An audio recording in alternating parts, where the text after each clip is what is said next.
अगर हम उसको फिलोसफिकल लैंग्वेज में बोले तो किसी भी व्यक्ति का जो संसार होता है उसके हिसाब से उसका संसार जितना है वो ही उसका जीवन स्थान या लाइफ स्पेस है।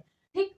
अब इस व्यक्ति के जीवन स्थान में क्या क्या चीजें आती हैं? पहला तो वो खुद व्यक्ति आएगा। ठीक है।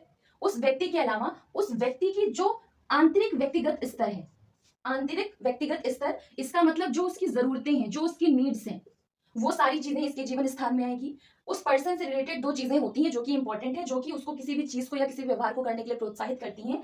एक उसका इनर पर्सनल स्ट्रेटम, मतलब कि उसका आंतरिक व्यक्तिगत स्तर, जो कि जरूरतों को दर्शाता है, उस व्यक्ति की जरूरतों को बताएगा। दूसरा होता है मोटर परसेप्चुअल स्ट्रेटम, मतलब कि गत्यात्मक अवधारणात्मक स्तर, जो कि उसकी एबिलिटीज को दर्शाता है, जो उसकी योग्यताओं को दर्शाता है। मतलब उसका पूरी लाइफ भर, पूरे जीवन पर्यंत उसका जो बिहेवियर होता है वो या तो उसकी जरूरतों के अनुसार पे वो व्यवहार करता है, या तो उसकी जो गत्यात्मक अवधारणात्मक स्तर है, मतलब कि उसके जितनी योग्यताएं हैं उनके आधार पर या तो वो व्यवहार करता है। तो उसके लाइफ स्पेस में पहली चीज तो वो खुद व्यक्ति आएगा जो कि अपनी जरूरतों और अपनी योग्यताओं के अनुसार पर व्यवहार कर रहा है। दूसरी चीज क्या होगी? वेक्टर। वेक्टर एक इंपॉर्टेंट टर्म है इसमें, ये वैसे मैथमेटिक्स से ही वाला वर्ड लिया गया है वेक्टर, जिसका मतलब होता है राशि, जो कि किसके थ्रू रिप्रेजेंट की जाती है? एरो के थ्रू रिप्रेजेंट किया जाता है। वेक्टर मतलब क्या होता है अगर शॉर्ट में समझे तो